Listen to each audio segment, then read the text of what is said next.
You think you've got my number figured out? A motive born in drought and brevity. And if I'm not the soul of your design, I blatantly decline your remedy. Don't box me in, don't, or I'll leave. I'd rather be a dreamer, I'd rather be free, I'd rather be a leader, I'd rather be a queen, I'd rather be a singer in a trashy cover band. I'd rather be a closer, I'd rather be clean, I'd rather be a poser in a magazine, I'd rather be pretty much anything else than your machine.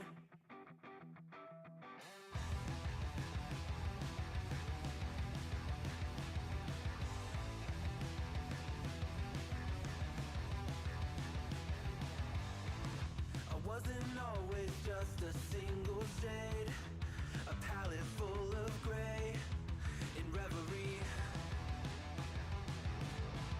And I can burn it brighter than the sun.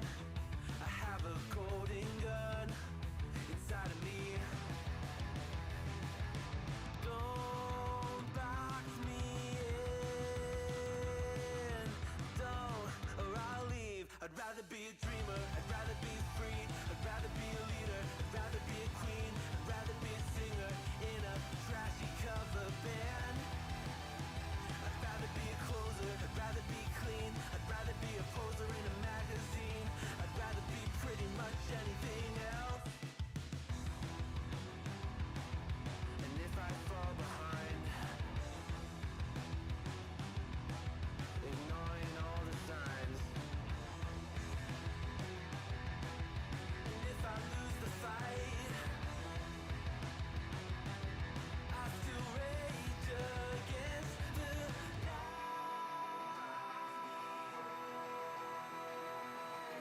Don't box I'd rather be a dreamer, I'd rather be free, I'd rather be a leader, I'd rather be a queen, I'd rather be a singer in a trashy cover band.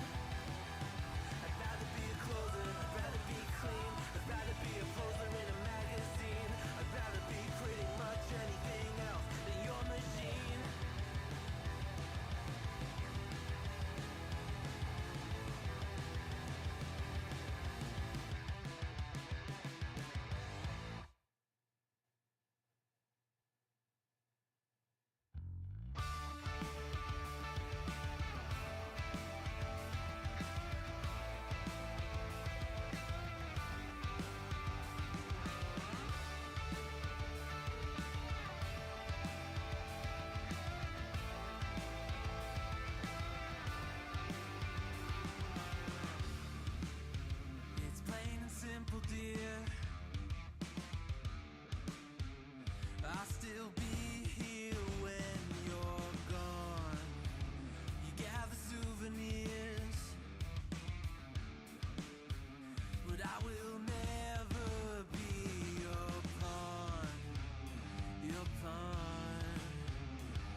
Welcome, welcome, welcome to the Wednesday stream. I hope everyone's having an awesome Wednesday, and welcome, welcome to the Raiders. Thank you, Tina, for rating, and thank you for bringing your wonderful community in, folks. If you don't know who I am a difficult truth. We do the news, we do the politics. We are here Monday through Thursday, 5 p.m. Eastern time. Thank you all. If you enjoy your stay, hit that follow button. You should line up to start at 4:20 my time every day. Then I'll be in a good mood. There you go. Michael Hassler, welcome. Thank you, Tina. I appreciate it.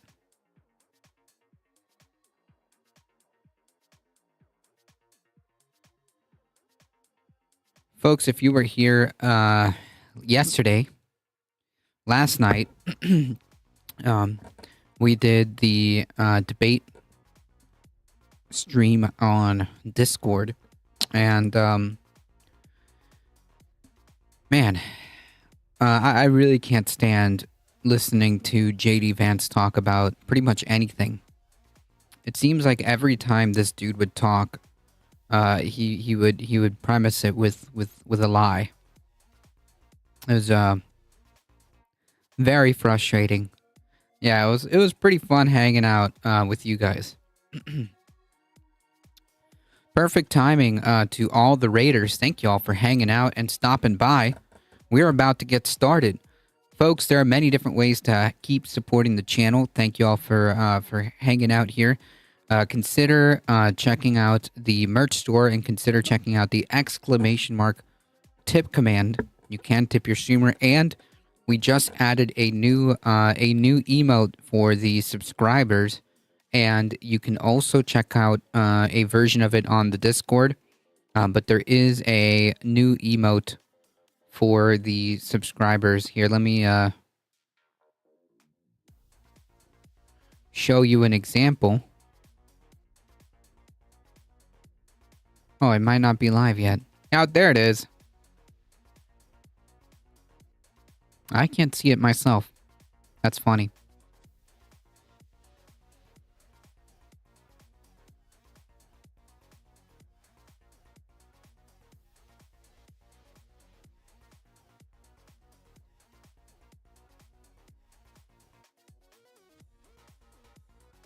That's unfortunate. Maybe if I refresh my... Maybe I should refresh my thing. Can you explain what it means? It's just a response to Bible Thump. I think it's still alive. Since Bible Thump is no longer available from Twitch, it got ported over to I think you have to have Frank TV or BTTV emotes to get Bible Thump. So it's kind of an in-house response to that.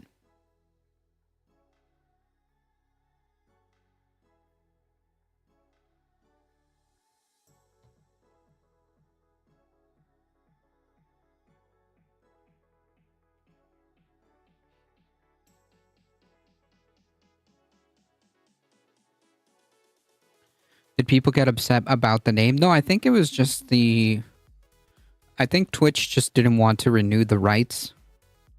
Didn't want to renew the rights to use the emote, so it went away. So I decided to make my own version. That's why I called it Sad Thump. Instead of Bible Thump, I just called it Sad Thump.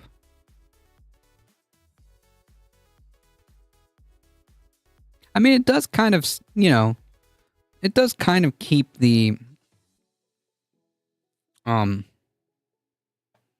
it does kind of keep the spirit of that emote, It's just more square and it's a little different.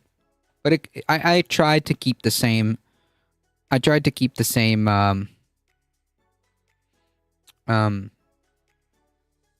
I tried to keep the same spirit of that emote.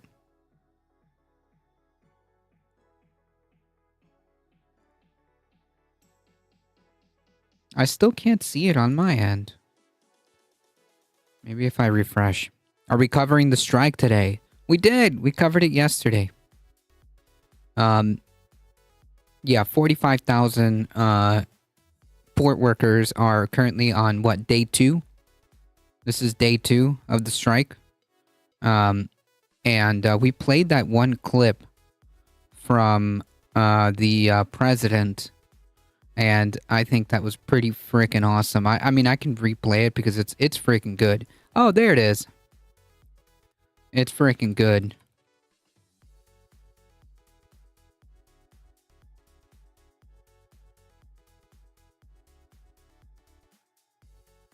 The I will cripple you clip? No. Even better. Even better. I'd like to see the clip. Okay, we'll get started.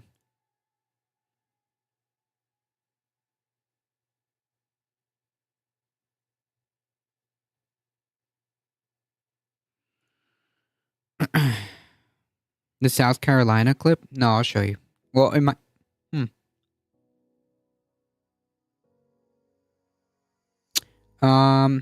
Good question. Here, I'll just show it to you. There it goes. Did you show the South Carolina speech? It's 7 months old, but I just found it and I'm blown the F away. No, it's this one. It's this one here. Over the weekend, the past Secretary of over the weekend, the past Secretary of Labor Julie Su has been terrific.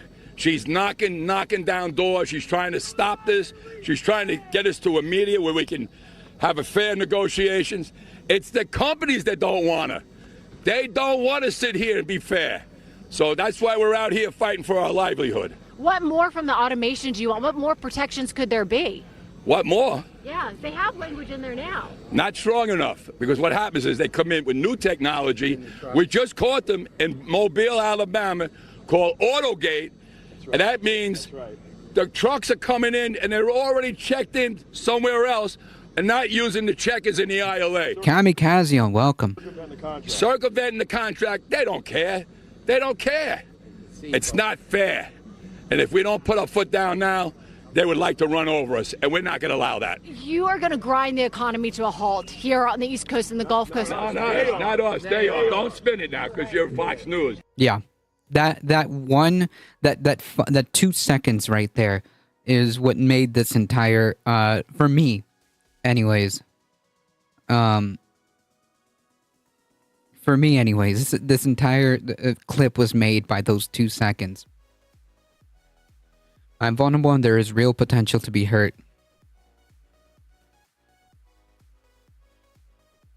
I found a clip where you make some comments about the governor of South Carolina, and they are strong.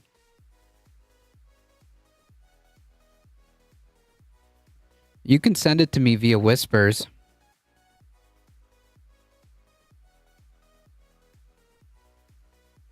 Run over us, and we're not going to allow that. You are going to grind the economy to a halt here on the East Coast and the Gulf Coast. No, not us. They are. Don't spin it now, because you're Fox News. They're going to drive it. But are you worried? They're going to drive it. Are you worried that this They strike? have the capital to settle this thing. Are you worried that this strike is going to hurt the everyday American, the farmers that need to reach the export market? They're Listen, telling me that they're going to hurt through Now all you of start this. to realize who the longshoremen are, right? Nobody cares. People never gave a about us until now, when they finally realized that the chain is being broke now. Cars won't come in.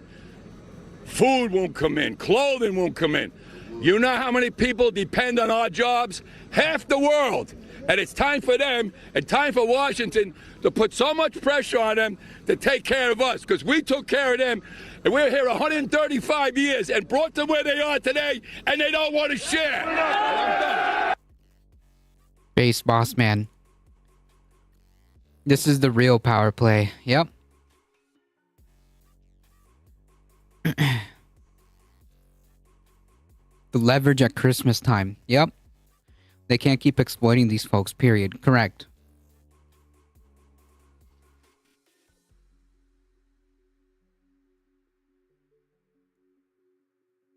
Cards. When you offer more. Sisters and brothers of the ILA, I am disgusted to hear the comment South Carolina Governor Henry McMaster made in his state address in late January, attacking labor union and ILA in particular. Who the hell does he think he is? He is a disgrace to be representing the citizens of South Carolina. Yeah, exactly. Share the profits. Especially my members from the ILA living and working there. His attacks on the ILA will not be ignored.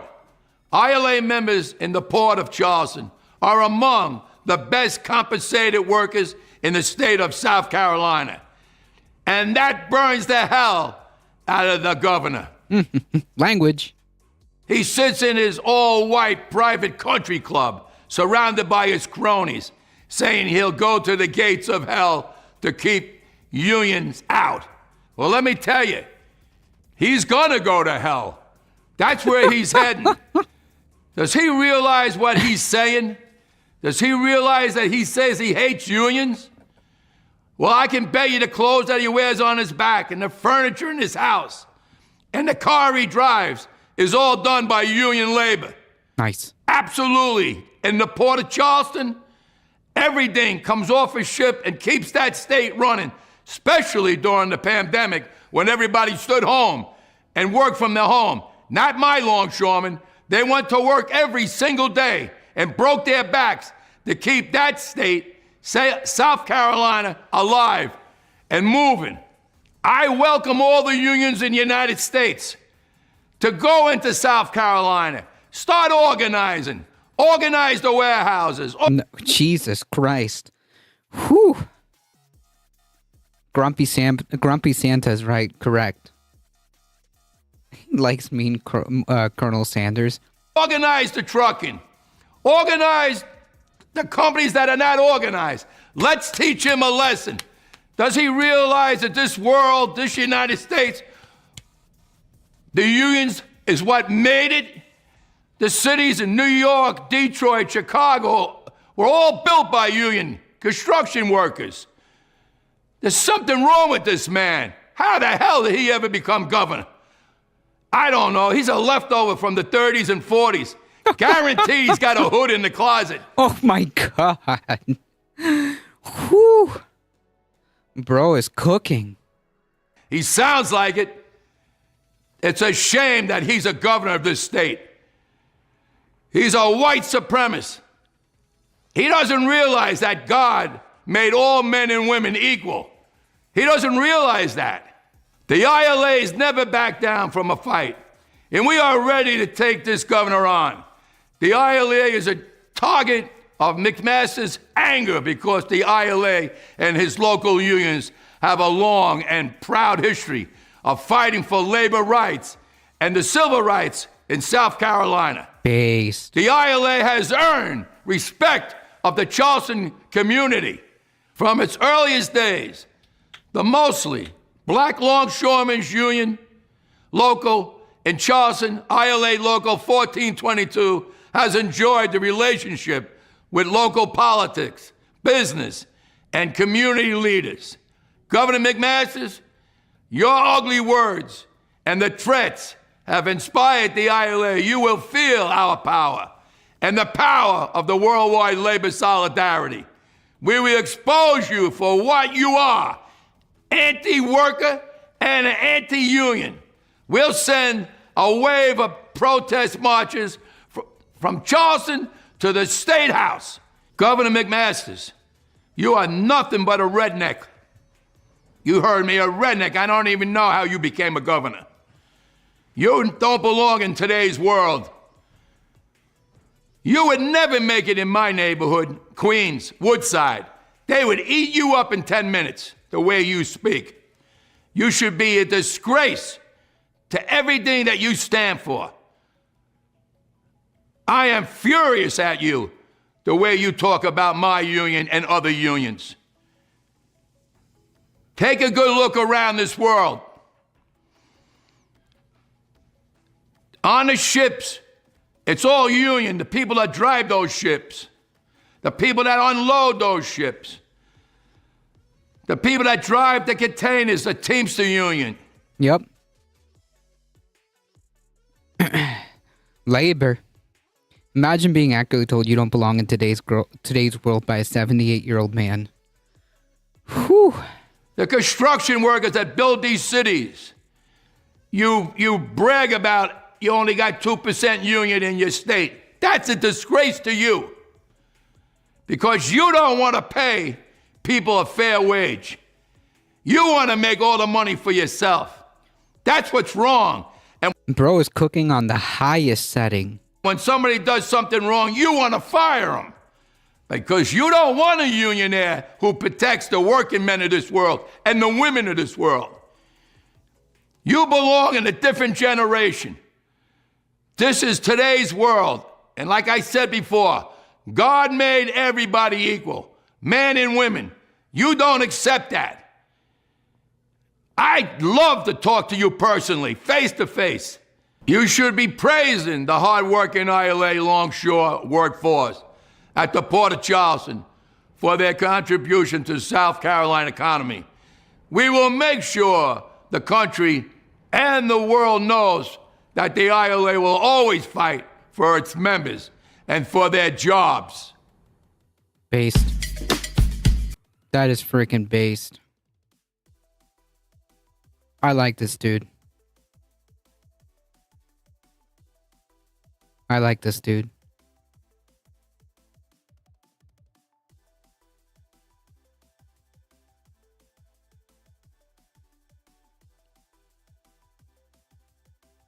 I'm looking for the Harold Haggett merch store. Just buy a union shirt.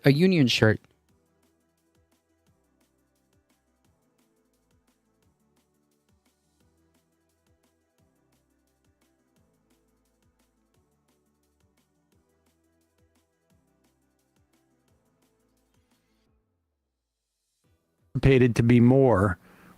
Death toll is already over 130. Anticipated to be more. And, you know, frankly, this is like the new normal is we have a once in 100-year storm once or twice a year.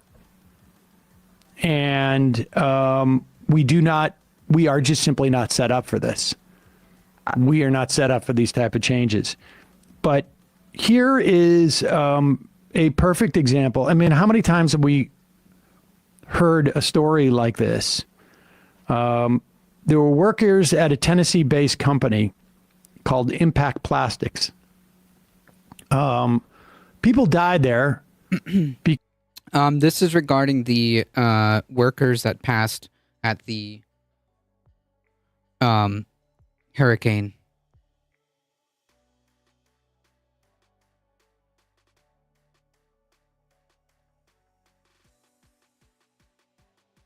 Because they were basically, with Helene bearing down, a private enterprise is going to err on the side that is going to make them the most money or, you know, not prevent them from making money. This is the story of those buses in Katrina. The outsourcing and the outsourcing and the outsourcing, the subcontracting to private. Yeah, the workers that passed away in that, I think it was a tornado. Those Amazon workers.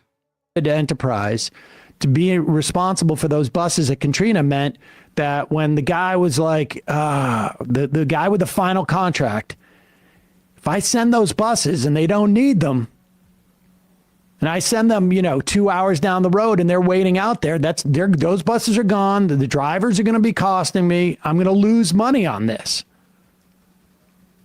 Private enterprises, job number one is always make money, not protect your workers, not, create a situation for the community. That's what it is. Yeah. And here is this worker from Impact Plastics. Not even the customers, right? Like that's not even like priority. Like the only reason like customers are even like put into the equation is because they're the ones that give the money. That's where that relationship begins and ends. in Tennessee. Interviewed by News WCYB. Have you seen the statement that the Plexus company sent out? When you saw that, what's your first thought? It was anger, hurt, it was lies. It was just frustration. What really happened that day? We were all working and the power went out, and I got a text right when the power went out from another employee saying that the parking lot was flooded. I started walking up towards the break room. That's where you walk out at, to the parking lot. And I seen the parking lot flooded, and I was like, what do I do? And I told me, move my car. They said, move my car. So I moved my car to higher ground, which it was still in water. There wasn't no at all dry ground in that parking lot. I got out. I said, can we leave? And the woman said, no, not until I speak with Jerry. About 10 minutes later, she came back and said, y'all can leave. It was too late. We had one way in, one way out. And when they told us we could leave, the one way out was blocked off. So we were stuck in traffic on that road waiting to see what we were going to do, because everybody knew it was just one way. And then we turned around. We all finally got turned around, and some people going up this big old train road, four-wheel drive, were getting up there barely, and people were getting stuck trying to get up there.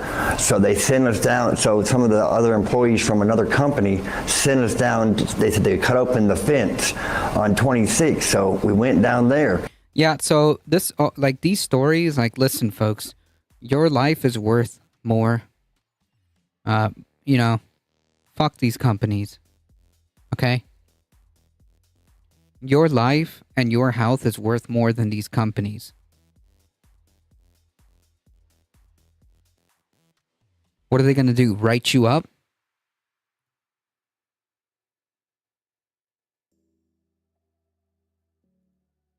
And as we were trying to go down there, I lost my car and started floating down the river. Well, we didn't know what to do. We were in a panic mode.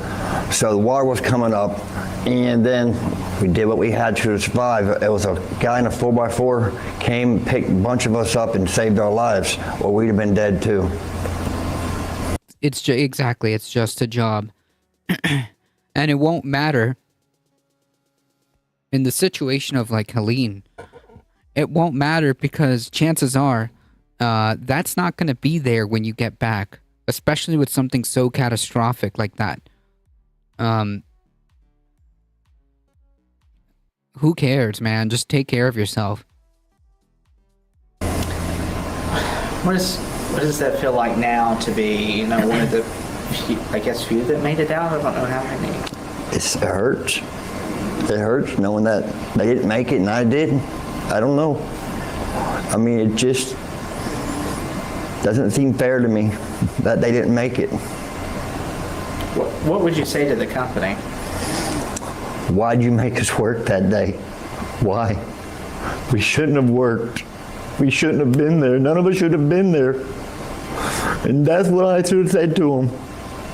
Why did you make us work when you knew you said in the statement you were monitoring it? Why did you make us stay and work?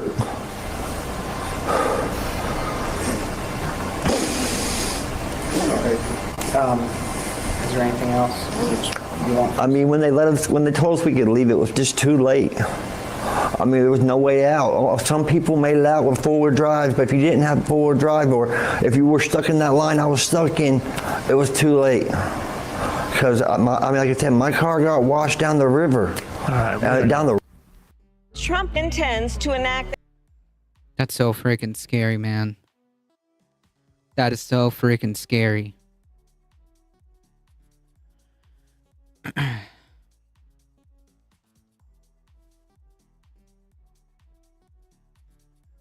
He needs therapy now. Yeah, 100%. That's some like telltale signs of PTSD right there.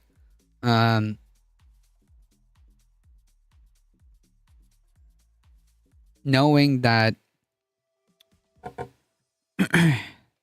his coworkers didn't survive, he did.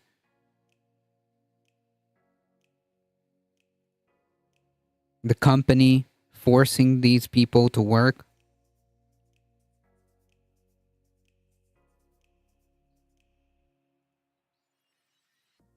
Screw that. I'll reiterate this again. Listen, folks, your life is not worth it. Your life is not worth being a couple hours or one day more on the job, okay? Your life is not worth being one more day on the job, being a couple more hours on shift, okay?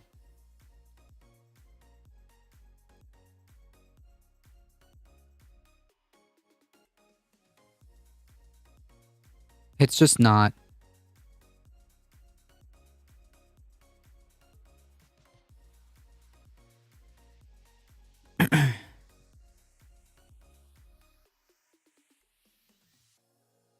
It is incredibly sad.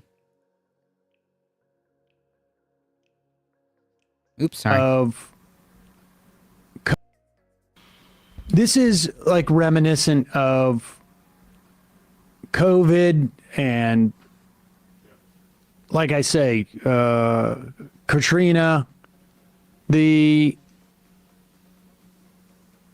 idea that these workers feel so compelled and are so insecure in their status as working at this place that they can't even exercise that judgment of being able to say, like, I don't think I should go into work today.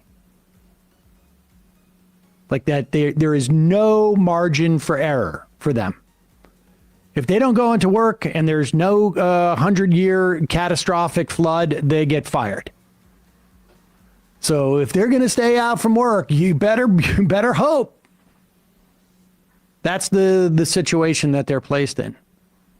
Yeah, I'm not sure if they're a unionized workforce, but I would bet you everything they're not. Yeah, not in Tennessee. I mean, I'm reminded of the Kentucky Candle Factory where 8 workers died 2 years ago because they weren't allowed to go home during a tornado. Yeah, this is it. And this was also part of the this is the Amazon warehouse too, I think. And that same tornado also killed 6 Amazon warehouse workers in Illinois. And then when you mentioned COVID, I'm reminded of was it Dan Patrick, the lieutenant governor, who said that in Texas, where essentially he said that some people would have to basically be sacrificed for the economy to keep going. We said old people would be sacrificed, but then we proceeded to sacrifice both old people and workers. But that's essentially how they view their workers. Right, because like the point isn't about the workers. The point is, how much money am I going to lose? What's the profit margin going to look like when I have to present these numbers on the next quarter? How much money am I losing, or how much money can I make?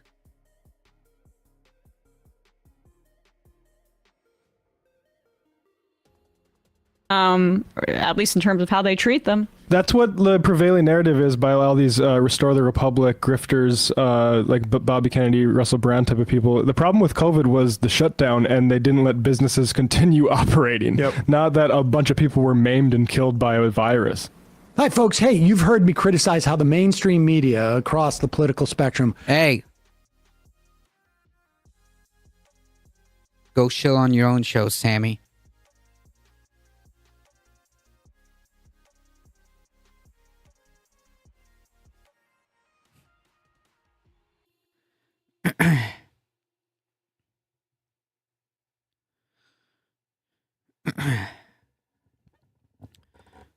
And to kind of piggyback off this, Helene's flooding swept away 11 workers at a Tennessee factory. Now the state is investigating. Tennessee state authorities said Wednesday today that they are investigating the company that owns the plastic factory where 11 workers were swept away by the cataclysmic flooding unleashed by Hurricane Helene. As the nearby Nolichucky River, Nolichucky River swelled from rainfall, employees in the Impact Plastics factory in Irwin, a small community in rural Tennessee, kept working. Several asserted that they weren't allowed to leave in time to avoid the storm's impact. It wasn't until the water flooded into the parking lot and the power went out that the plant shut down and sent workers home. Several never made it. The raging waters swept 11 people away and only 5 were rescued. 2 of them confirmed dead and are part of a toll across 6 states that has surpassed 160. And I can assure you folks, it's going to be a lot more. Like, we're talking like hundreds of people, at the very least. We're talking hundreds of people. This was, as the article describes, it was cataclysmic. It was apocalyptic. And to think that was just 3 hours from here. To think that storm changed its trajectory just slightly to the east. It's just wild. It literally, if you've seen videos of what's going on in North Carolina and Tennessee, it looks like a nuke went off. It's freaking bad. 4 others in the factor are still missing since they were washed away on Friday. In Irwin, where dozens of people also were rescued off the roof of a hospital. The Tennessee Bureau of Investigation spokesperson Leslie Earhart said on Wednesday today that the agency is investigating these allegations involving Impact Plastics at the direction of the local prosecutor. Good. If there's any justice in the world, these people would be going to jail. Okay?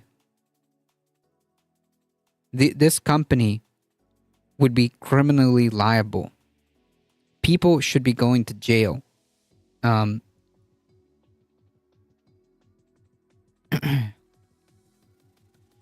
District Attorney Stephen Finney said in a statement that he asked the Bureau to look into any potential criminal violations related to the occurrences on Friday. Impact Plastics has not been contacted by the TBI yet, but will fully cooperate with their investigation, said the company spokesperson. Whatever, dude. He said the company is preparing an internal review which will be released to the public. Yeah, I don't care, dude. I really don't. The point is, like, people died, dude. You're not gonna get that back, okay? And we know why it happened. So, like, just fucking spare me, dude.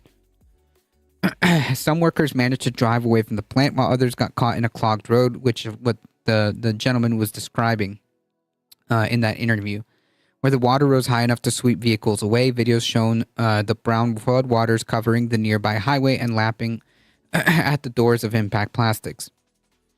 Jabe Ingram, a mold changer at the factory, filmed himself and 4 others waiting for rescue as bobbing vehicles floated by. He later posted that video on Facebook with the caption, "Just want to say I'm lucky to be alive." Videos of helicopter rescue was posted on social media later on Saturday. In one video, Ingram looked down at the camera, a green Tennessee National Guard helicopter hovering above him, hoisting one of the other survivors, and another, a soldier rigs the next evacuee in a harness. Impact Plastics, in a statement said on Monday, said that it continued to monitor weather conditions Friday, and that the managers dismissed employees when water began to cover the parking lot and adjacent service road and the plant lost power. Like, that's just so absurd. Like, no one expected this level of devastation, but all of us in the surrounding area, okay, including us here, because we were expecting the full freaking brunt of this. We were told by emergency services days before, okay, to prepare for multiple, possibly a week or 2 long power outage and road closures. We were told to prepare to be, like, down for a couple of weeks. So they knew. They absolutely knew. We knew. We prepared for that exactly. We were prepared to not have power for at least 1 to 2 weeks, and prepared to basically not be able to go out because of all the damage. That's what they told us to prepare for way ahead of time. So they absolutely knew. Okay? And it's absurd that it's not just this company, but companies in general, to wait to the last second. It is absurd. Okay? Like, seriously. If it is as serious as the experts were saying, like, what does it matter if your damn factory is underwater anyways?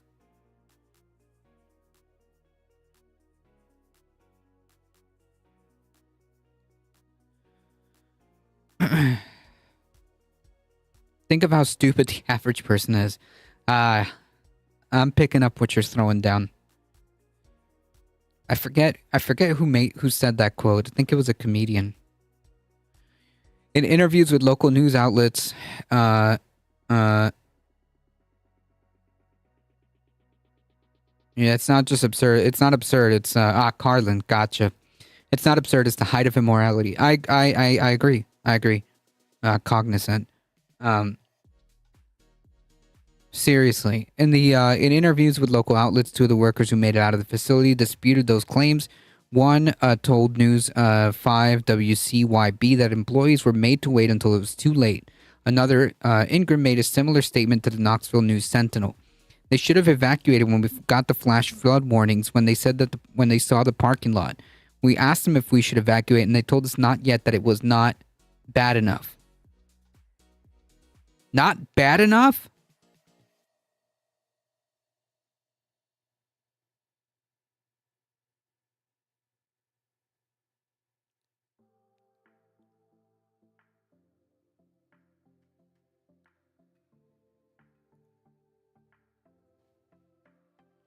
Before the storm even got here, okay?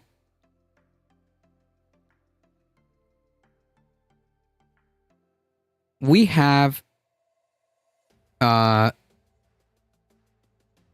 we had preemptive road closures that were close to the to water because of these flash floods that we were expecting to get here. It just didn't happen. It moved 3 counties over. They should not have gone to work that day at all, actually. They should have had the day off to prepare and to get their family out if need be. Wolfglen, welcome. Due to earthquakes in SoCal, you need an earthquake kit in your cars and homes. You need to have food, water, and medical supplies for 2 weeks due to the possibility of being cut off from the outside world. Yeah, I mean, like, honestly, in this day and age, I would say that's like a minimum that everybody, if possible, should strive for at the minimum, if possible, you know.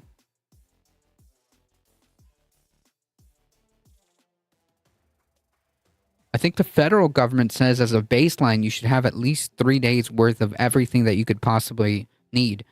But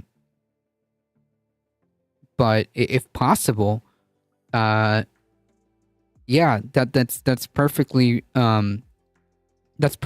reasonable, Wolfglen, especially if you live in areas prone, like you said, to earthquakes or I don't know, hurricanes or natural disasters that could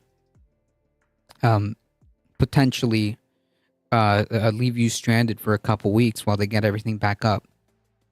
And Cash's ATMs may be down. Yeah. Well, by the way, like in North Carolina, right in that area, in that section, like it's cash only. To the extent that anything is there, and to the extent that anything is operating, it's cash only. People who are living paycheck to paycheck might not even be able to prepare. Yeah, that's why I'm saying. I completely agree with you. That's what I'm saying. If you can, because like not everybody can. That's true. Not everybody can,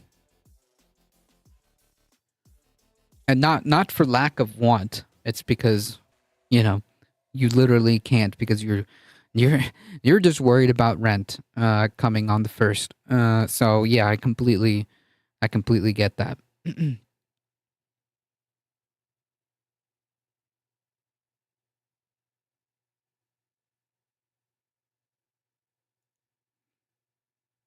It's cash and barter here now. Oh crap! That's right. How is ground zero there? Like you're pretty much in it, right?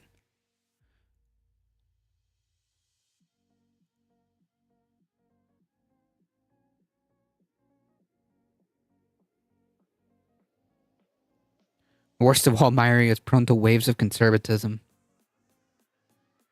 I think Japan provides people with non-perishable food items during earthquake aftermath.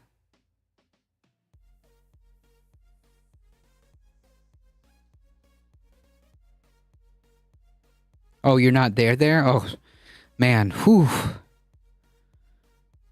Jeez, man. For a second, it just like, it clicked in my head that you're also in that same state, so to speak. Not to, yeah, just in the state. Man,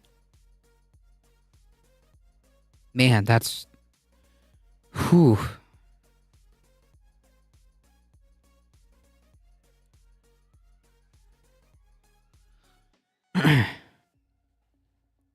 So yeah, definitely. If you have the ability, if you have the option, man, just even having a couple extra days worth of supplies is something.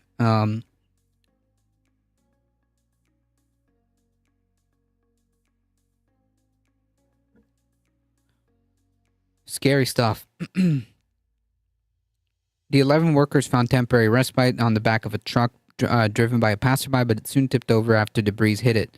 Ingram said he survived by grabbing onto the plastic pipes that were onto the truck. He said 4 others floated for about half a mile before they found safety on a sturdy pile of debris. We're devastated by the tragic loss of great employees, the company founder, Gerald O'Connor, said. Those who are missing are deceased and their families are in our thoughts and prayers. Go fuck yourself. You should be rotting. You should be rotting in a fucking prison cell.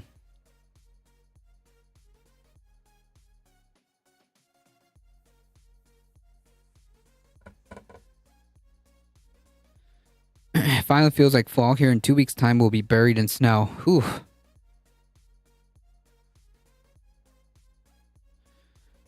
If you can, try to plan ahead. I live 900 feet above sea level to protect from tsunami that will happen from a 9.0 SoCal earthquake. Yeah, I mean, if you can, like, definitely. Even just having a couple, you know, a couple days, like, just really helps. Criminal negligence at the very least. Yep. The 2 confirmed dead at the Tennessee plastics factory are Mexican citizens, said Lisa Sherman Nicolos, executive director at the Tennessee Immigrant and Refugee Rights Coalition. She said many of the victims' families have started online fundraisers to cover funeral costs and other expenses. All of this should be at the company's expense, because this is just absurd. Bertha Mendoza was with her sister when the flooding started, but got separated, according to a eulogy on her GoFundMe page, authored by her daughter-in-law, who declined the interview request. Quote, she was loved dearly by her family, community, church, family, and coworkers. Yeah.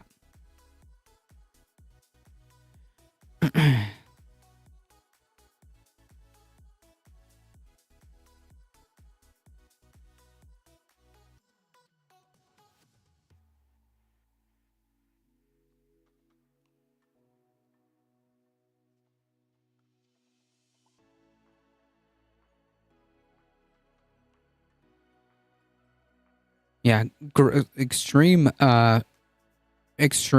gross disregard for human life.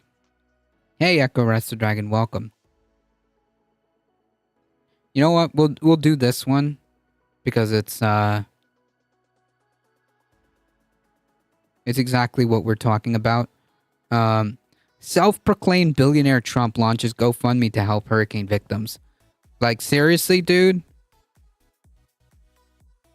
Despite being worth an estimated $4 billion, Donald Trump launched a GoFundMe page asking others to donate to those impacted by Hurricane Helene. Of course, he won't donate his own money. The GOP nominee launched a Trump-authorized fundraiser to help those impacted by the deadly storm that hit the southeast part of the country. The hurricane made landfall in Florida on Thursday before rampaging across neighboring states, knocking down power lines, trees, and flooding the region. At least 137 have died as of Tuesday morning. In the day since it launched, the fundraiser has earned $1.7 million from more than 9,500 donations. It's not clear if the former president himself donated. I would bet American dollars now. Trump is not listed as one of the donors who has given the most, a range that spans from 1,500 to 500,000. The Trump campaign partnered with the Christian humanitarian organization Samaritan's Purse to supply fuel, food, and water and other resources to Georgia. The GoFundMe page serves as an official response for MAGA supporters to offer their financial assistance to their fellow Americans impacted by Hurricane Helene. With so many across the southeastern U.S. facing challenges after the storm, President Trump is on the ground in communities to see the aftermath firsthand. Of course, not doing anything about it, but the description reads, all donations will be directed to help those most affected by Hurricane Helene.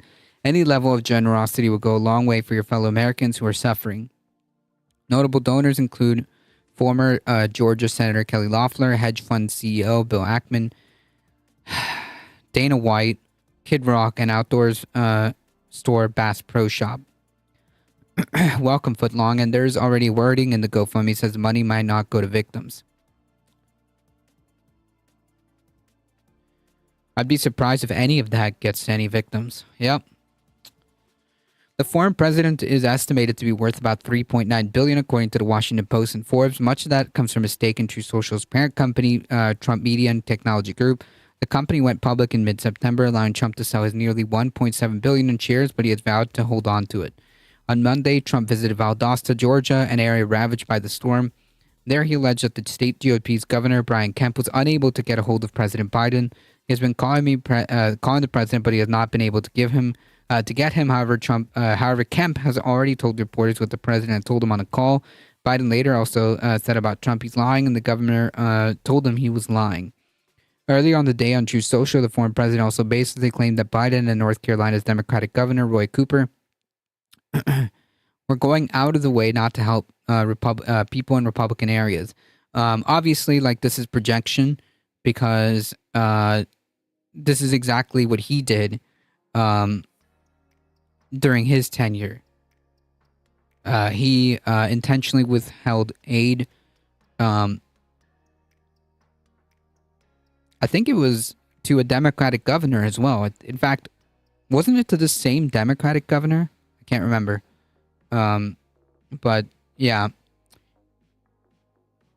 Amazing that a self-proclaimed billionaire can't be bothered to take even a decimal point of his worth to help people at all.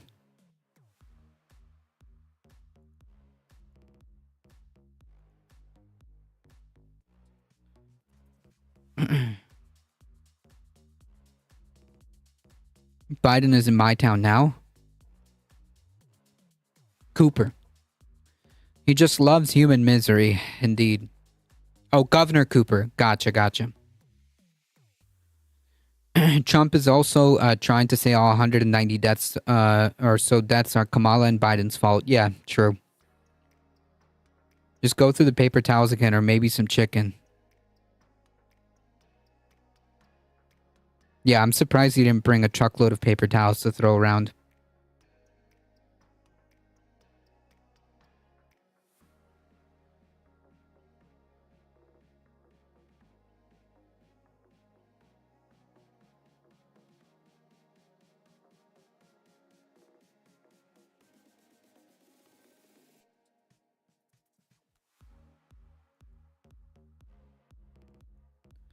Big water.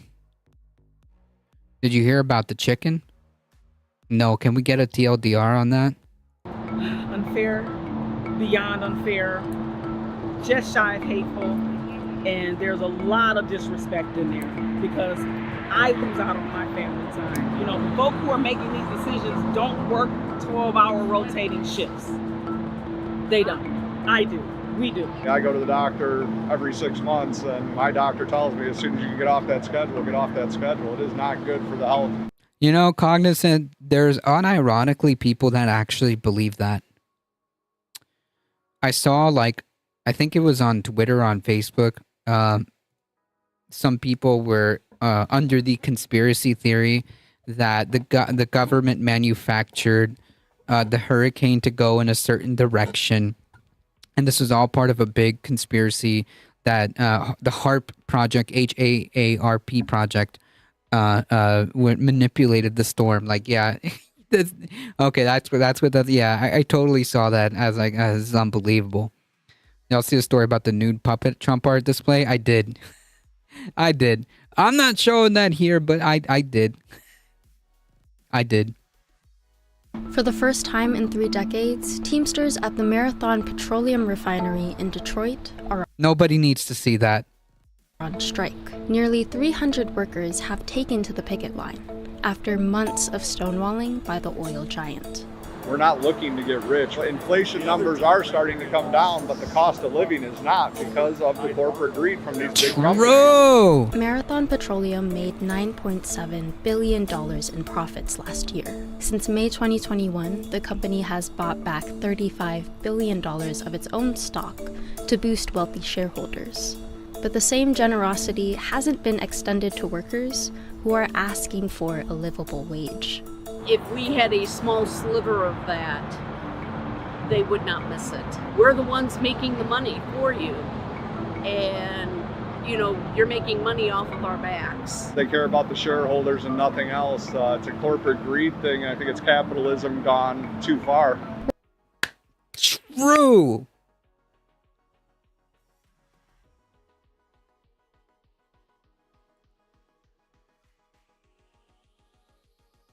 I'm sorry, this is just way too funny. Give me a second.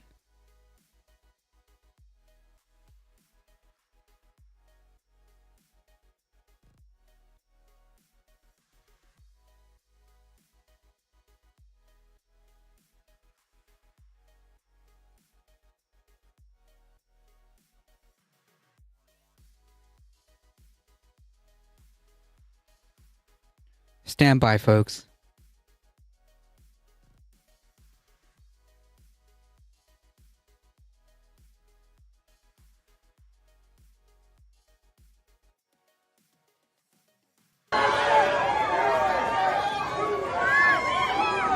Bro's literally throwing chicken tendies.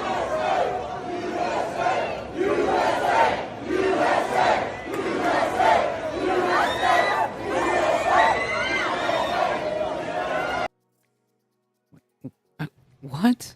Why are they chanting USA? Okay. Anyways, that was freaking hilarious.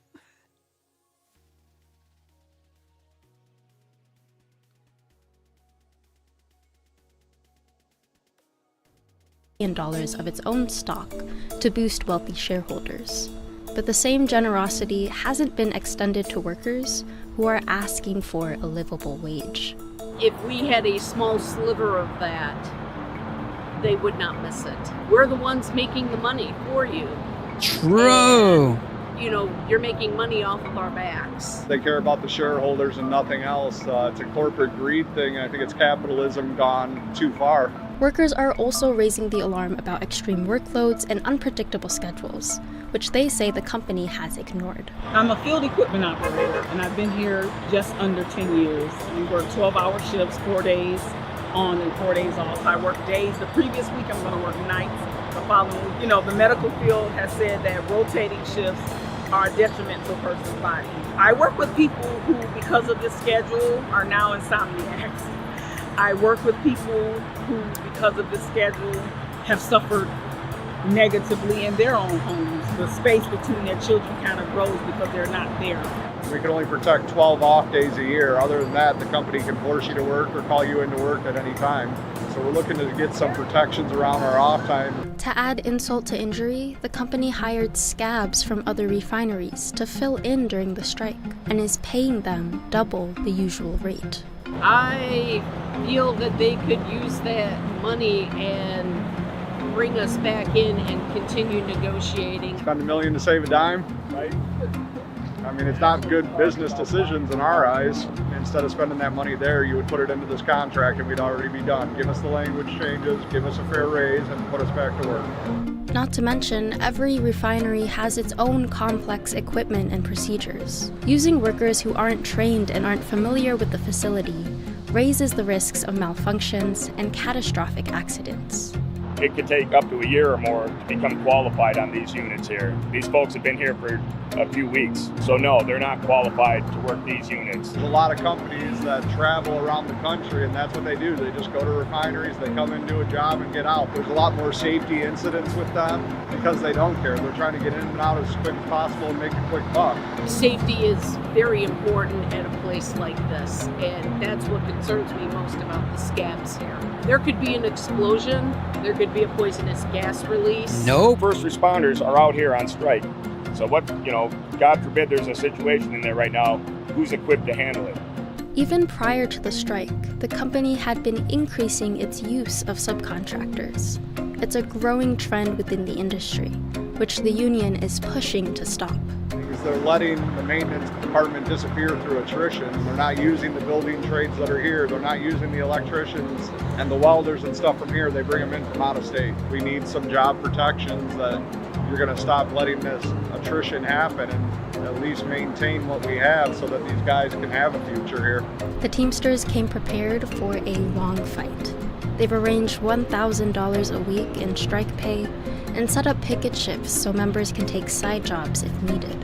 How long are you willing to stay out here? As long as it takes. You're in a part of history right now where there's a labor movement in this country. You have to stand up and fight for yourself. No one's going to do it for you. Thank you so much for watching our video. If you'd like to see more stories like this one, be sure to like and subscribe to the channel to get more. Good on them.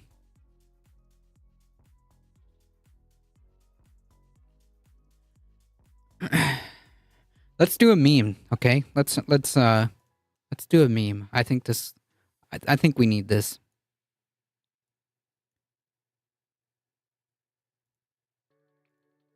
I think we need this.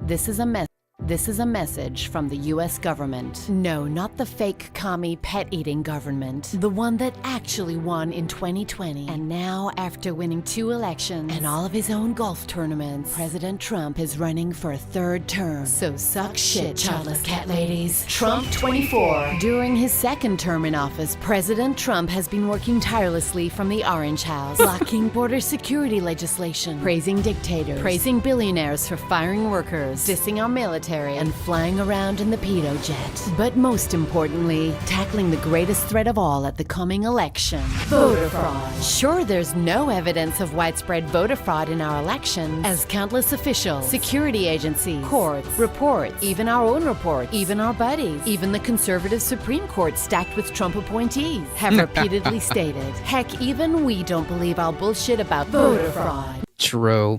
There's a labor movement unless Trump gets elected and kills it. Yeah. JFTI is credited on this video. But we desperately need enough of you to believe it so that you'll help us stop the steal at the coming election.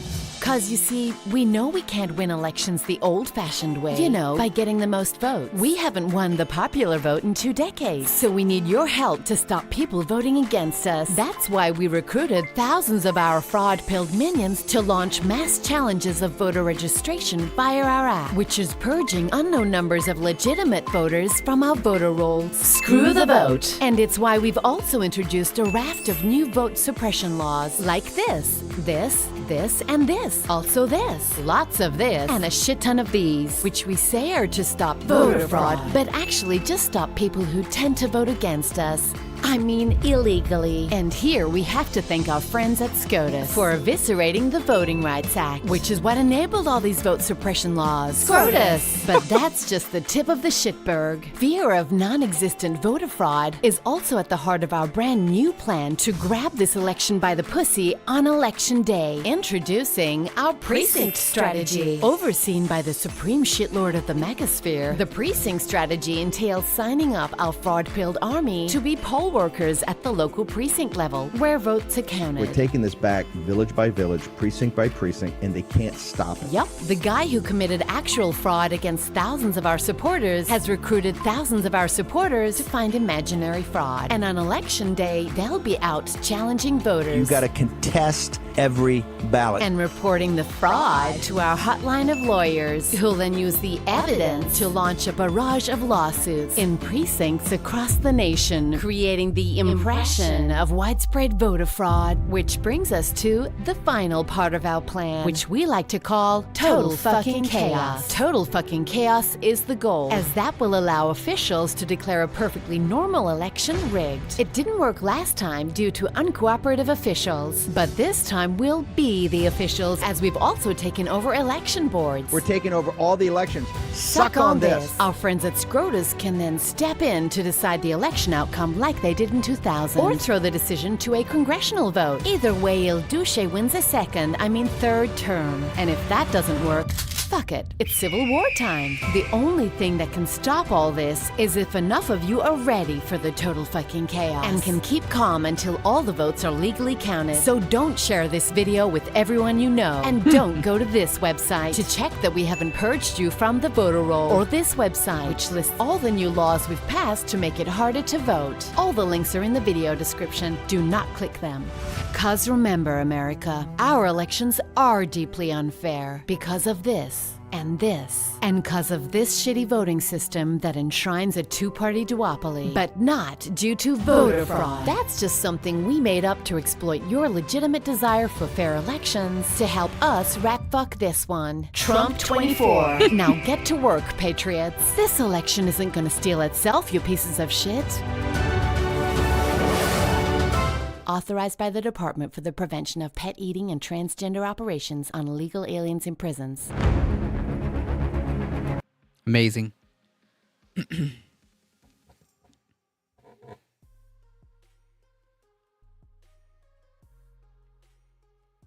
Like here in North Carolina and in Georgia.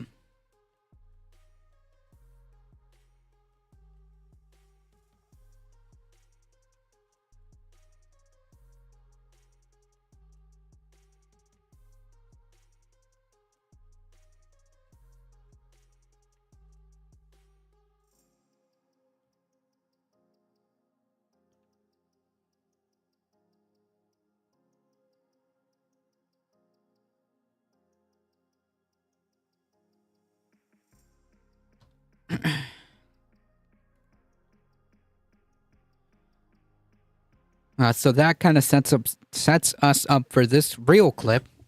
Do you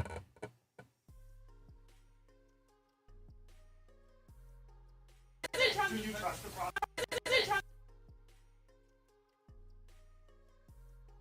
the process this time around?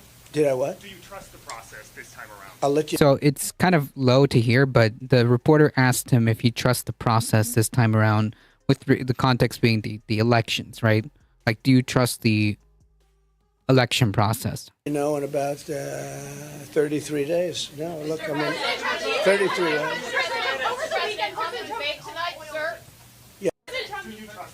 So his response to like whether or not he trusts the process of the electoral system is to respond with like, well, we'll see.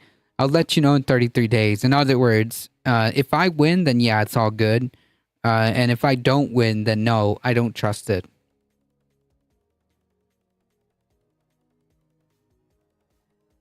This is so freaking dangerous, man.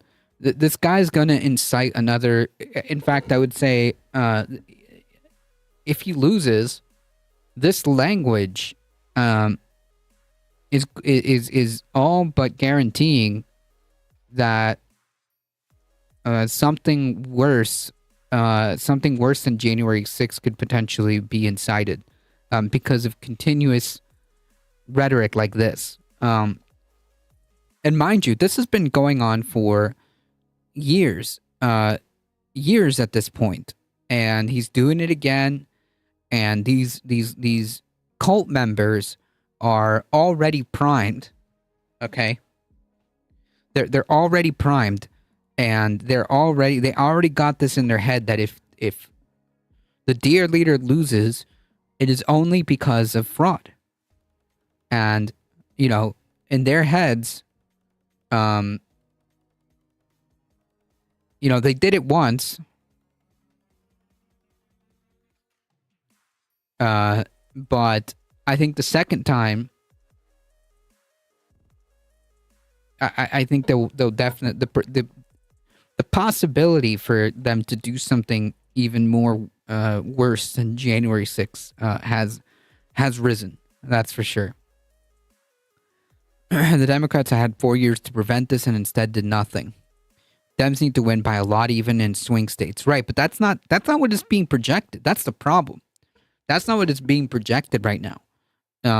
Right now, as it stands, I know that's what needs to happen so that this all goes away. But right now, as it stands, like, it's a pretty freaking close race. It's a pretty freaking close race. And that being said, it's quite possible that Kamala wins. By a very, very small margin, but she can. There is a path. There is a path for her to win. And I would put the odds slightly in her favor. I would go even as far as saying, like, I would put the odds in her favor. But the point being is it's going to be a close election, and if she loses, if he loses, if Trump loses, stuff like that, clips like that have been consistently pushed and done by Trump and all these MAGA people are all but going to guarantee violence. No doubt about it.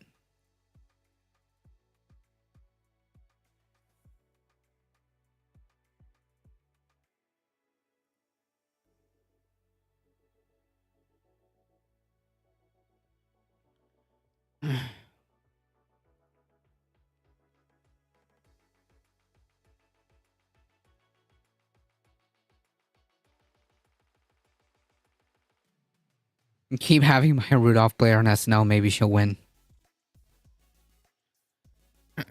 So, kind of like piggybacking off that idea,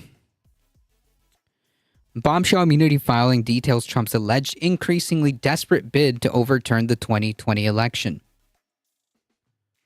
Special counsel Jack Smith has outlined new details of former President Trump and his allies' sweeping and increasingly desperate efforts to overturn the 2020 election in a blockbuster court filing today, Wednesday, aimed at defending Smith's prosecution of Trump following the Supreme Court's immunity ruling. Trump intentionally lied to the public, state officials, and his own vice president in an effort to cling to power after losing the election, while privately describing some of the claims of election fraud as crazy. The prosecutors allege in a 165-page filing.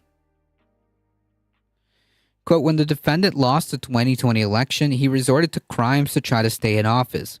With private co-conspirators, the defendant launched a series of increasingly desperate plans to overturn the legitimate election results in 7 states he had lost.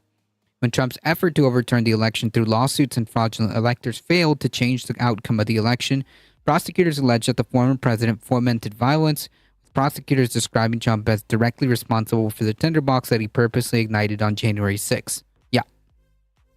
No doubt. I completely agree with this assessment. And he's doing it again, right? Like, it's not like this is coming out of left field. He's literally doing it again in real time, as we just watched. The defendant also knew that he had only one last hope to prevent Biden's certification as president. The large and angry crowd standing in front of him for more than an hour, the defendant delivered a speech designed to inflame his supporters and motivate them to march on the Capitol. The lengthy filing, which included an 80-page summary of the evidence gathered by investigators, outlined multiple instances in which Trump allegedly heard from advisors who disapproved his allegations who disproved his allegations yet continued to spread his claims of outcome determinative voter fraud. Prosecutors said, "It doesn't matter if you won or lost the election, you still have to fight," like how Trump allegedly told the members of his family following the 2020 election.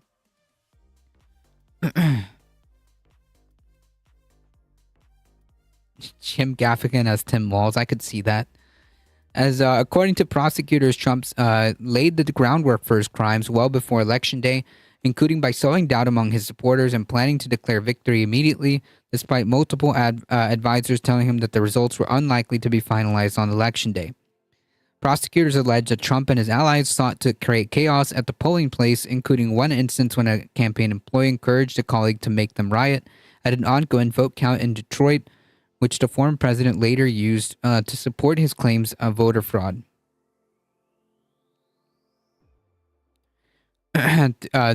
Oh wait, he was Tim Walz? Good choice on the casting there.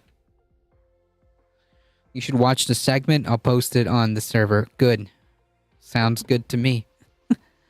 Good choice on the casting there. The through line of these efforts was deceit. The defendants and co-conspirators knowingly false claims of election fraud, the filing said. In addition to outlining the instances where Trump was directly corrected about his allegations of voter fraud, the filing said Trump privately called the allegations of voter fraud made by his lawyer Sidney Powell crazy, despite employing similar arguments to cast doubt on the legitimacy of the election, the prosecutors allege. Trump last year pleaded not guilty to federal charges of undertaking a criminal scheme to overturn the results of the 2020 election in order to remain in power. Wednesday's filing comes at a pivotal moment in the case, as U.S. District Judge Tanya Chutkan is set to begin considering whether any of the allegations included in the government's case are protected by the presidential immunity after the Supreme Court ruled in a blockbuster decision that Trump is entitled to immunity from criminal prosecution for official acts while undertaken while in office.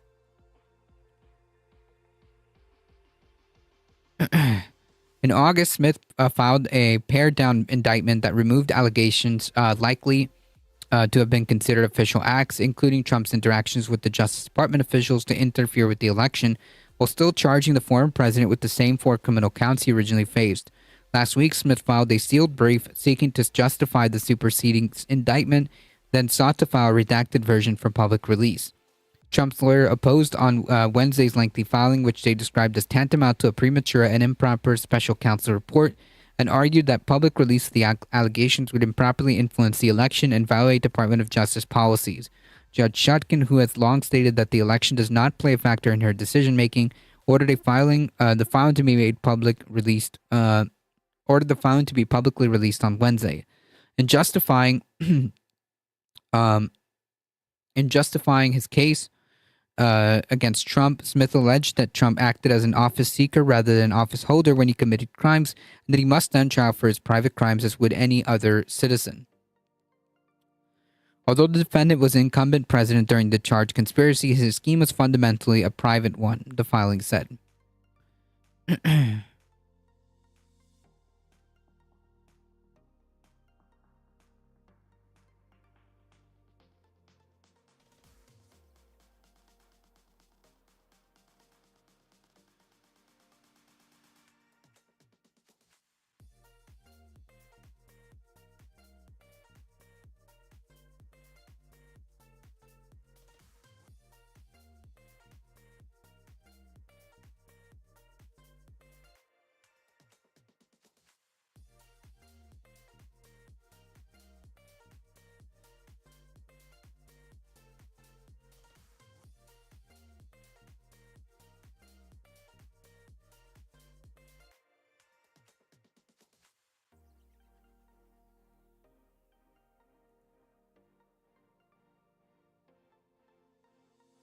Bowen Yang with JD Vance.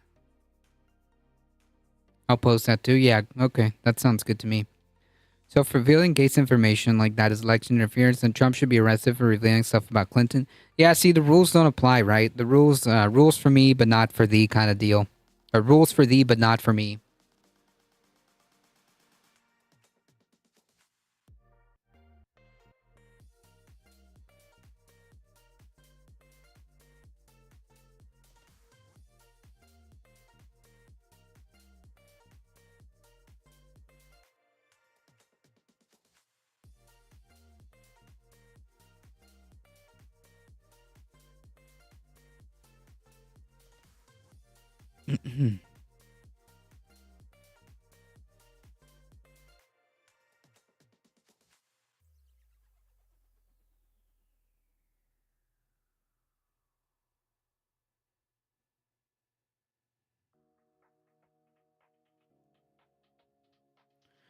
We have another update.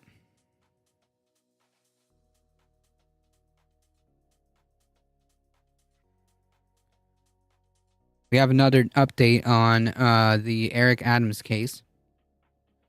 Womp, womp, womp. Prosecutors say further charges against Eric Adams are possible and charges against others are likely. Mayor Eric Adams could face more charges in his federal corruption case, prosecutors told the judge Wednesday morning. Prosecutor Hagen Scotton of the U.S. Attorney's Office for Southern District of New York told Judge Dale Ho it is possible that prosecutors would file a superseding indictment in the case. Scotton said it was also likely that additional defendants would be charged. Alex Spiro, the mayor's private attorney, requested the trial to conclude in March, 3 months before Adams is set to appear on the ballot for re-election. Shortly after proceedings, Spiro issued a statement in reaction to prosecution's comments that additional charges against Adams could be coming. Quote, the prosecution is desperately now saying that they could bring a new case because they are suddenly facing dismissal of their actual flawed case and sanctions for misconduct, he said. This is a sort of nonsense that prosecutors say when they don't have a real case. If they had a real case, they would have brought it. The hearing in Manhattan courthouse marked the first time in the case United States of America versus Eric Adams since the Democratic mayor pleaded not guilty on Friday to charges of bribery and fraud. That's right. Get the popcorn ready, folks. Prosecutors last week revealed the findings in a 5-count indictment against Adams. Earlier in September, federal investigators raided the homes and seized the phones of several top advisors to the mayor, nearly 1 year after confronting him on a public street and taking his electronic devices. In recent weeks, Adams' school counselor, police commissioner, top city lawyer, and senior advisor have quit or been forced out. The mayor is accused of accepting free travel upgrades in exchange for helping push through a fire inspection of the Turkish consulate building in Manhattan, as well as accepting foreign campaign contributions that were allegedly funneled through straw donors. Whew. Since that investigation first came to light, several other federal probes into Adams' advisors have become public knowledge. One appears focused on the former NYPD commissioner and his twin brother. A second relates to the school chancellor and his brothers, the deputy mayor for public safety and external consultant, and the third involves Adams' Asia American Affairs advisor. At the time, Spiro sought opportunities to be combative with the government in front of a judge. Quote, it's a tell they have a weak case, Spiro told the judge, objecting to the government's lengthy description of what evidence will be included in the discovery process. He slammed the government for conducting a fake raid on Gracie Mansion the same day the indictment was unsealed, a search Spiro said took place so prosecutors could bring fanfare to the case. During the hearing, Adam looked serious but comfortable. As he was leaving the courtroom, he shook a supporter's hand. As he exited the courthouse, he was met by a chorus of protesters and agitators calling on him to resign. He did not answer any questions and headed straight for his unmarked car to go to a scheduled press event less than a quarter mile away. Throughout the court proceedings, which largely revolved around scheduling dates and trial logistics, the government noted multiple times that Adams was using his official position to obtain improper gifts. Yeah, dude was too comfortable being corrupt. Yep. They also revealed the existence of additional text messages that indicate that Adams allegedly instructed others to lie to authorities during their investigation. They should not tell the truth to the FBI, Scotton said, apparently quoting a message sent by Adams. Scotton and Spiro battled over how long the discovery process should take, with Scotton revealing more about the phone Fed seized from Adams, the same one the mayor claimed to have forgotten the password to. While Scotton said it's unclear how long it will take for federal authorities to access his phone, potentially affecting the timeline of the discovery process, he was sure the federal government had the technology to access the information. We will get access to it at some point, he vowed, calling the currently locked phone the outstanding wild card of the case. Prosecutors say they plan to introduce reams of evidence, including texts, phone records, bank records, Turkish language messages, and voice messages, calendars, messages on encrypted messaging app Signal, and nothing's safe, folks. Let me tell you, if you think that your messages are safe on Signal or WhatsApp, If it's on the internet, okay? If your are on the internet, whether it be direct messages on Twitter, end-to-end encrypted messages on Signal, Facebook messages, Twitch whispers, no matter how private you think those messages are or how encrypted those messages are, I can assure you they are not. Okay? Turkish airline records, documents outlining the ethics training Adams received, and other documents prosecutors said they've gathered since the investigation began in the summer of 2021. If you leave the names and locations, it sounds very familiar to another person's defense. Correct. What is it? Unindicted co-conspirator number 1. Well, I've actually got that title here.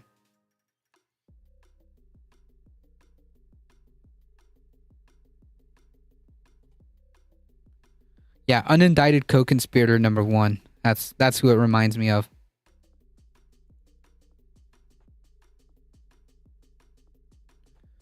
Yeah, you should never write down anything.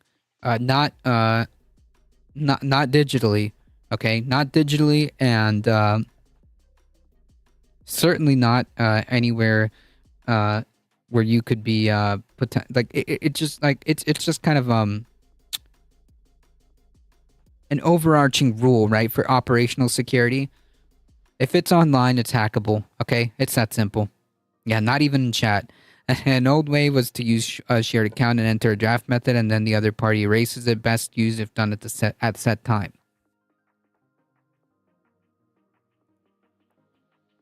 But I wonder if nowadays could you even pull that history up? If you had like draft messages?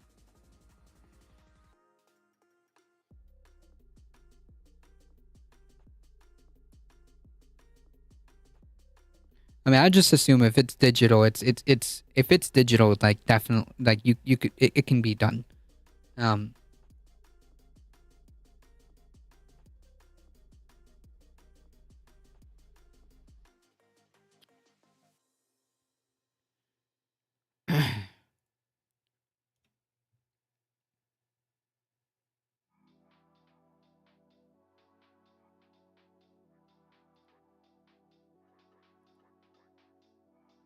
That's still a book cipher code.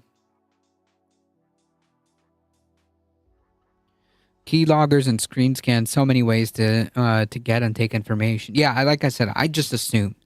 I just assume that if it's digital, even if it's not like online, it's recoverable. Okay, your supposedly deleted files, they can recreate that stuff. If it's digital, it's obtainable. That's kind of like my rule of thumb, I guess. Yeah, that's what a good spy would say.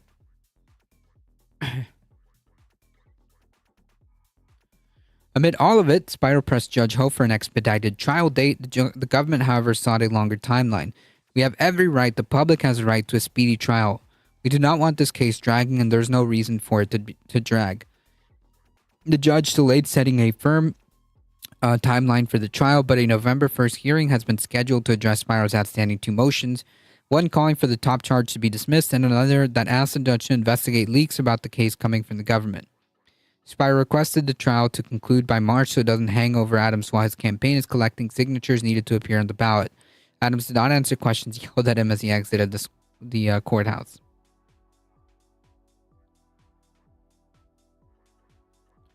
Back in the day, book cipher with phone books. Yeah.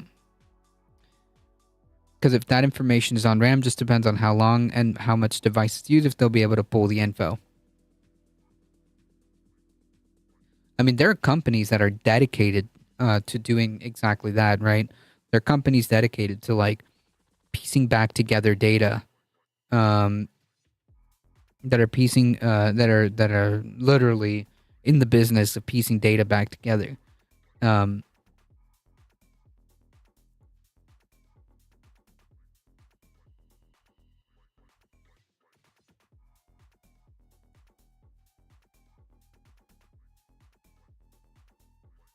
We were talking, Marcus, about this constant criticism. Is this the same video? About the vice president not being able, about the vice president being in office for these last, he's already upset about it. The vice president being in office for all these years and not being able to make the change was the allegation from J.D. Vance. You said to me, I've been to high school civics class. Why did you say that? Because if anybody took high school civics class, they'd know what the vice president can do and what the vice president can do. I want to make a quick point. Neither candidate on that stage talked about what executive action they're going to take on day one to do what they want, nor were they asked, because they know that they can't. That's not how the vice presidency works. You don't get to do what you want. You do what the president delegates you to do. So that one day, Marcus is going to be all of our teachers in civics class. Oof.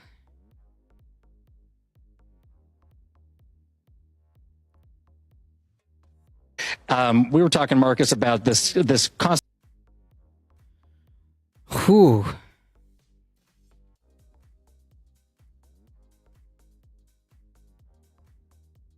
Mouselander, welcome.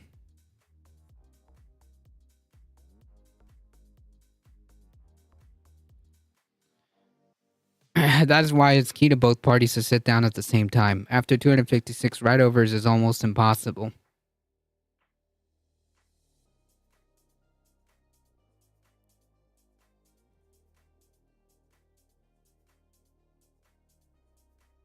Yeah, I mean, you would have to really know what you're doing at that point to make sure that even the professionals can't recreate your data.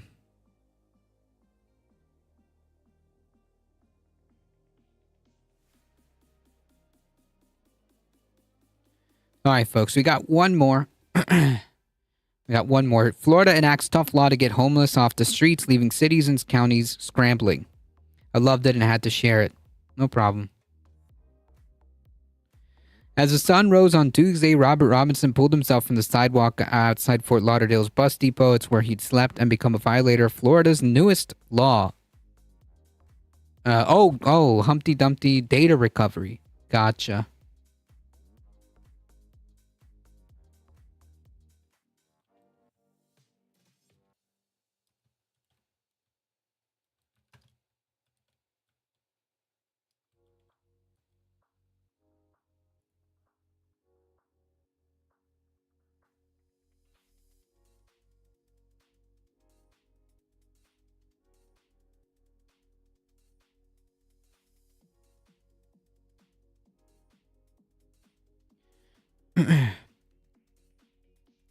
Under a statute that took effect yesterday, it is now illegal in Florida to sleep on sidewalks, parks, on beaches, or in any other public area.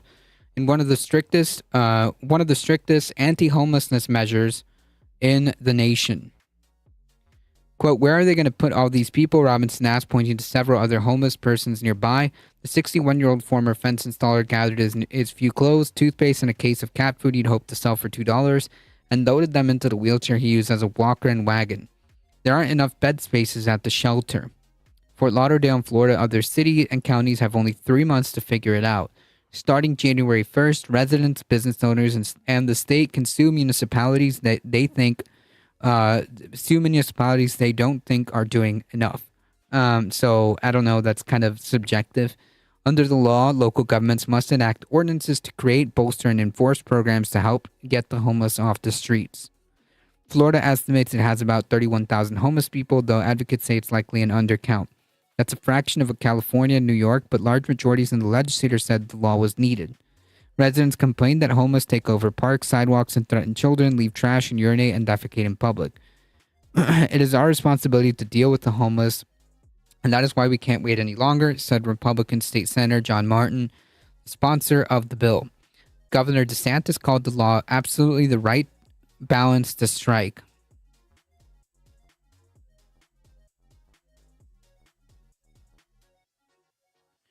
Quote, we want to make sure put public safety above all else.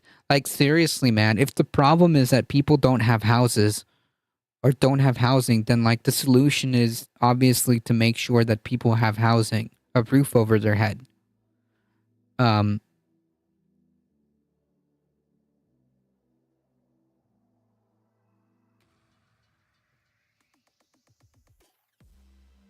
You're criminalizing the problem, threatening to penalize municipalities just so that you can pretend just so you can pretend you're trying to solve the issue.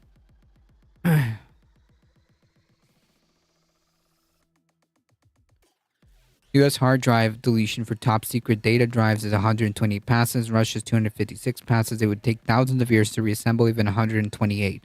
Gotcha. Quote, there will be quite few enterprising attorneys out there who use this an opportunity to rake in tens of thousands of dollars, hundreds of thousands of dollars, said Fort Lauderdale Mayor Dean Tarantalis, adding that's the money that won't be available to alleviate the problem.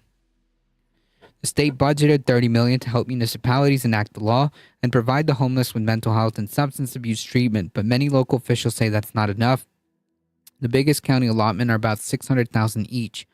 If counties don't have enough shelter beds, the law allows them to erect outdoor encampments where the homeless could live for up to a year.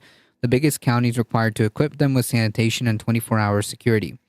We send our money up to Tallahassee and they don't send it back to us, said Palm Beach County Commissioner Greg Weiss said recently. In South Florida, cities and counties are scrambling for solutions that would shield them from potential lawsuits without resorting to mass arrests. About 8,500 of Florida's homeless live across Miami-Dade and Broward and Palm Beach counties amid waiting lists for affordable housing. Broward has about 1,650 people wanting housing, up from 1,220 2 years ago. Only a handful of the county's 700 shelter beds become available daily. Homelessness is not a crime, and the county jail system is not a solution, said Broward Sheriff Gregory Toney, who wrote recently in the South Florida Sun-Sentinel. He said his deputies won't arrest anyone for simply being homeless, and his jail won't accept anyone arrested by city police. Miami-Dade converted an abandoned hotel into a shelter for older homeless people and may buy 175 prefabricated two-bedroom housing houses measuring 450 square feet. Palm Beach might designate overnight parking lots for people living in cars. Broward recently allocated $750,000 to buy prefabricated shelters. Patrice Baldino, the director of the county agency that assists the homeless, said after getting individuals into home or shelter, Broward provides counseling and other services to put their lives back on track. As for deterring lawsuits, she said that's an interesting question, but our goal is to continue to provide outstanding service. The Task Force for Ending Homelessness, a group Broward contracts with, helps individuals find shelter, counseling, and other services it uses "for" in its name to show leadership on the issue. The program's vice president, Jacob Turner, said the law is too focused on the minority of the homeless with substance abuse problems. He said most people who can't afford rent are domestic violence victims, veterans, elderly, and disabled. The impacts of this law are going to make it more difficult for these individuals to engage in services that will get them off the streets because they'll become more fearful. On Tuesday, Erica Dorset, the group program administrator, drove to Fort Lauderdale's homeless hotspots to check on the people the group is assisting. She spoke with a man sleeping outside a major hospital whose shoeless, chapped feet were swollen and infected. When asked why he doesn't go into the emergency room for treatment, Dorset said the hospital just shuttles him back outside. Down the street, Dorset stopped at a park to check on another man she found sleeping on a brick wall. Agitated after being awakened, he was asked for water, and she brought him bottles and a cookie sandwich. Dorset said the lack of housing and shelter beds means there's only so much a group can do. We can get them to the door, do everything for them, but our hands are tied. This is so freaking screwed up.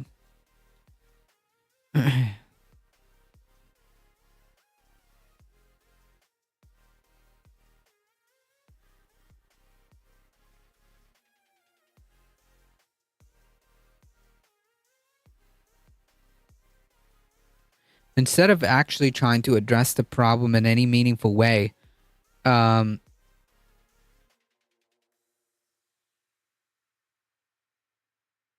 we get this. I'm honestly amazed by that. Miami-Dade police are some of the most aggressive police in the U.S. Can't see them unwillingly to attack the homeless if they get the chance. Yeah, I agree with you. No doubt about it. I also agree with that assessment.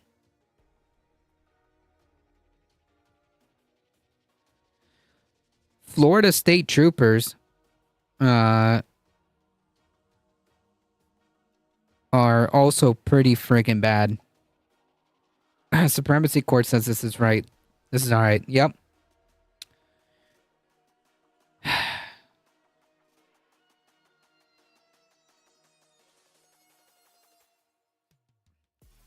Florida really seeking that pole position for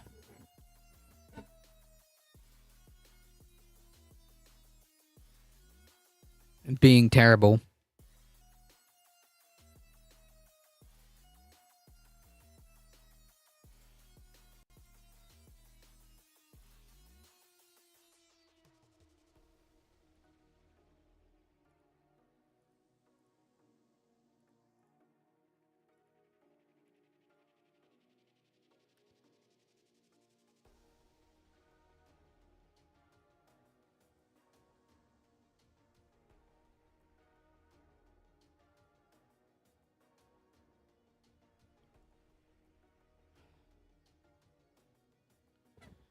All right, folks, it's time. It's time for me to get my my dinner. Thank you all for stopping by and hanging out. I appreciate you guys. Now, to be honest, the worst-eyed police officers are unfortunately in Democrat states. I mean, doesn't matter. Police are police, you know. Look at New York. Look at New York. Look at the NYPD.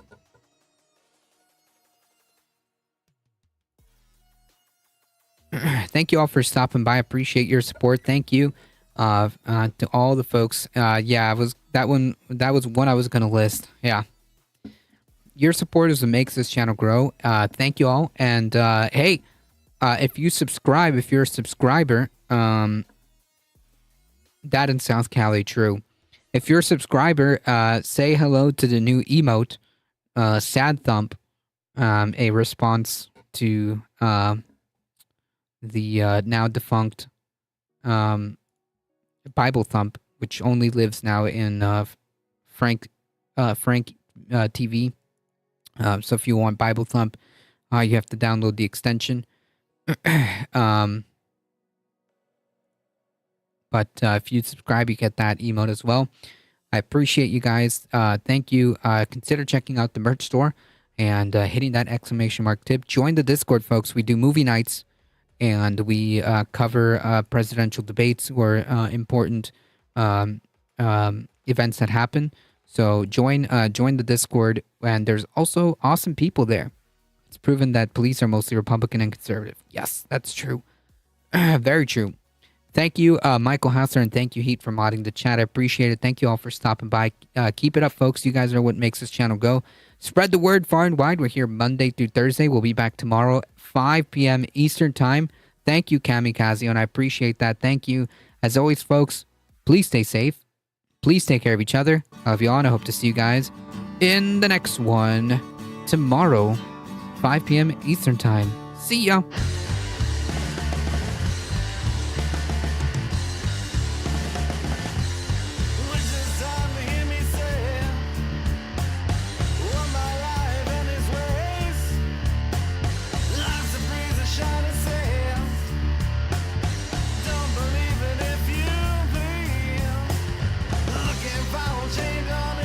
Thank you, Footlong.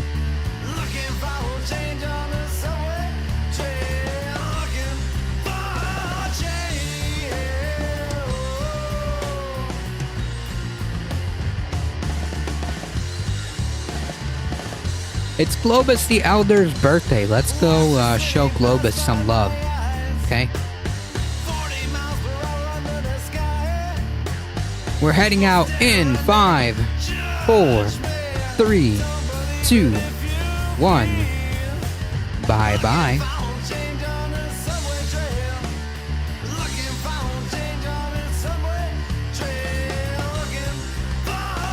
Oh, I missed the countdown. Sorry about that, folks. Now we're heading out. Bye-bye.